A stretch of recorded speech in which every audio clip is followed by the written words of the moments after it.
ये हादसा हैरान करने वाला है।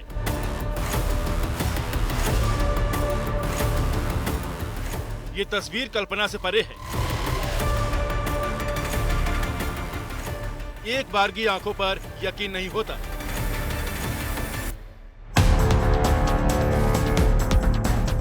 नदी में एक जहाज खड़ा है जिस पर ब्रिज का मलबा बिखरा हुआ है। नदी में अभी तक खड़ा यह ब्रिज टूटकर बिखर चुका है। उसके ज्यादातर हिस्से पानी में डूब चुके हैं। आप सोच रहे होंगे कि यहाँ हुआ क्या और कैसे हुआ।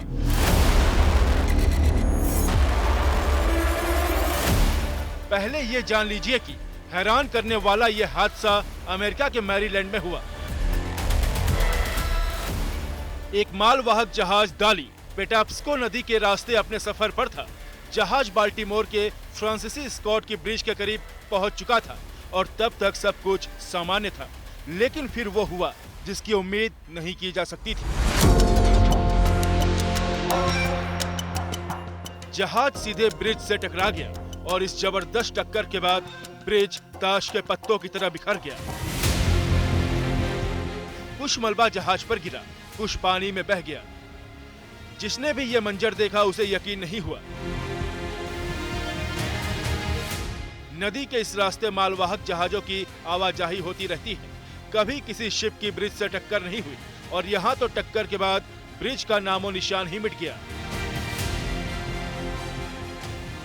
रिपोर्ट के मुताबिक टक्कर से ठीक पहले सिंगापुर के झंडे वाले इस जहाज पर बिजली सप्लाई ठप हो गई थी। माना जा रहा है कि यह हादसे की वजह हो सकती है। रात के अंधेरे में शायद जहाज अपनी दिशा में भटका और सीधे पुल से टकरा गया। जब यह हादसा हुआ तब पुल पर कंस्ट्रक्शन का काम चल रहा था। 8 वर्कर वहां पर मौजूद थे जो पानी में बह गए। रेस्क्यू ऑपरेशन शुरू हुआ तो 2 को बचा लिया गया, लेकिन 6 की मौत हो गई।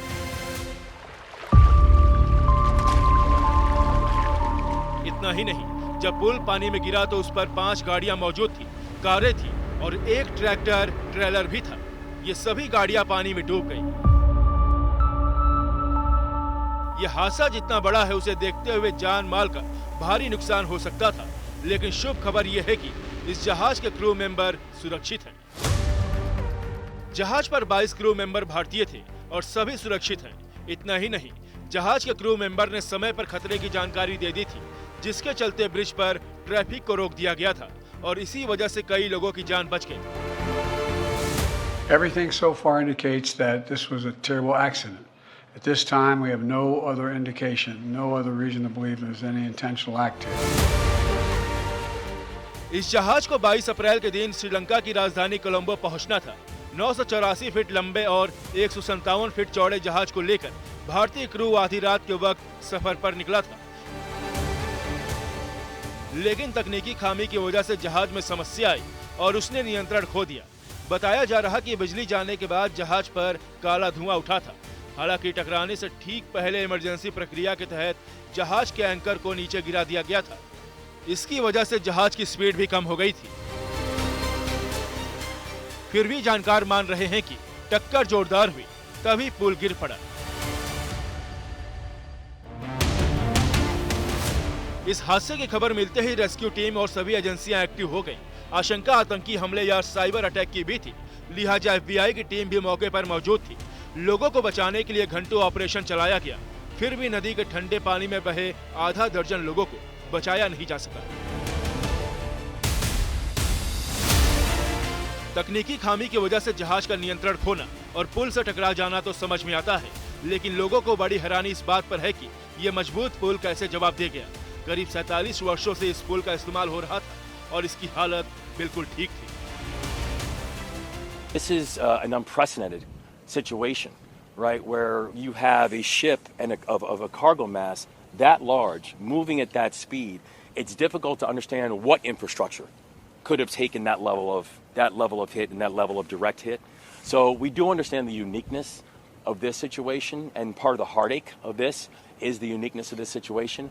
But we also do think that this warrants a time for us to really think about our infrastructure as a whole. Our maritime infrastructure, rail infrastructure, all infrastructure, and making sure that Maryland can lead the way in having real core infrastructure assets. फ्रांसिस्की bridge को 1977 में पेटाप्सको नदी पर बनाया गया था। इसका नाम अमेरिका का राष्ट्रगान लिखने वाले फ्रांसिसी स्कॉट के नाम पर रखा गया। अब ये पुल जो इस शहर की पहचान रहा है, अपनी यादों के साथ जल समाधि ले चुका है, लेकिन अमेरिकी सरकार इसे अपने खर्चे पर बनवाएगी। It's my intention that federal government will pay for the entire cost of reconstructing that bridge, and I expect the Congress to support my effort. जहां तक बाल्टीमोर पोर्ट की बात है, यहां फिलहाल ट्रैफिक रुका हुआ है। अंदाजा लगाया जा रहा कि रास्ता क्लियर करने में कुछ महीने लग सकते हैं, लेकिन फिर से मालवाहक जहाजों की आवाजाही शुरू हो जाएगी। इस पोर्ट से पिछले साल करीब 6.5 लाख करोड़ का अंतर्राष्ट्रीय कार्गो गुजरा था। पोर्ट के जरिए करीब 15,000 लोगों को सीधे नौकरी मिली है। मैरीलैंड के करीब 1.5 लाख लोगों का गुजारा इसी पोर्ट के सहारे होता है, इसलिए जहाजों की यात्रा तुरंत शुरू होगी। वैसे भी हादसों में सफर कहां रुकता है।